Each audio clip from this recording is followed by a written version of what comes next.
How can we increase our chances of being happy? Here are 6 causes of happiness extracted from Bertrand Russell's book, The Conquest of Happiness. Number 1, zest. It means enthusiasm, energy. It means to be interested in as many things as possible to fill our day. Other than work, what are you interested in? Are you interested in walking, traveling, painting, playing chess, socializing, watching movies, books, music? Are you a foodie who likes to experience different cuisines? If yes, then you have plenty of things to do to divert your focus from yourself to the world outside. If not, then when you return home from work or studies, you'll probably feel empty inside. You'll feel bored. And that sense of emptiness and boredom is a source of unhappiness. And be adventurous. Adventurous people enjoy unpleasant experiences. However, do ensure moderation, which means that in a good life, there must be a balance between activities. Excess of everything is bad. Number 2, affection. Affection has many forms. It can be love, appreciation, applause, or assurance. A person can gain affection from parents, friends, teachers, family, partners, or even from unknown admirers on social media. Consider a child who was not loved by their elders in childhood. Such a child is likely to become insecure, unadventurous, and less confident, timid, and extremely introverted. They would lack the self-confidence that is important for experiencing zest. So the foolishness of unloving and indifferent parents often produces terrible human beings. And unfortunately, people are reluctant in expressing affection due to various reasons. As a result, they miss throughout life what is really a fundamental need. Of all forms of caution, caution in love is perhaps the most fatal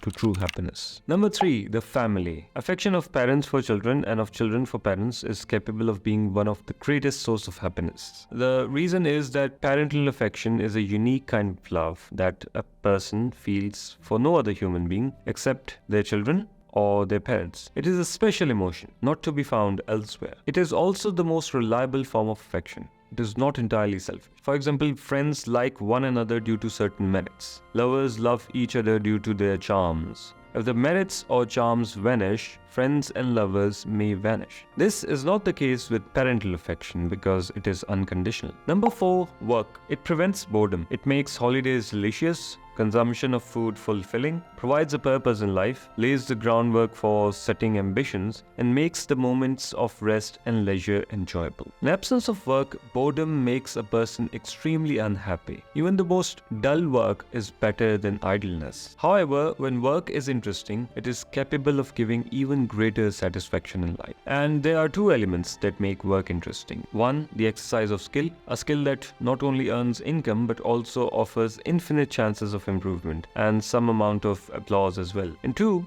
the element of construction. This does not necessarily mean construction of buildings, but construction of anything, be it a book, a painting, a website, a business, a school, or anything that remains as a monument when the work is completed. Number 5, impersonal interest. It means any work or hobby other than work. It can be reading books, playing some musical instrument, cooking, gardening, studying a game of chess, or any task that allows a person to gain a sense of proportion after a day at work. A person who can forget their work when it is over and not remember it until it begins again the next day is likely to do their work far better than the person who worries about it throughout the day. Number 6, effort and recognition. This one may seem a bit complex, but let me simplify it. So let's assume that we all want success, and we all have different definitions of what success is to us. To achieve success, we make effort, but our efforts do not always result in success and instead result in failure. Now, failures can be of 2 kinds. Ones we make because of our own mistakes and others that happen due to things beyond our control. A wise person figures out what they can control and what they cannot control. If the failure is because of something they did, they fix it and keep going. If it is beyond their control, they accept it and focus on something else. This acceptance of bitter facts is called resignation. Apart from this, sometimes we also attach emotions with efforts. We become so emotionally involved in achieving our goals that the thought of possible failure becomes a constant menace to peace of mind. We forget that emotional involvement in some task is an obstacle to efficiency. Worrying continuously exhausts us. The key to happiness is to know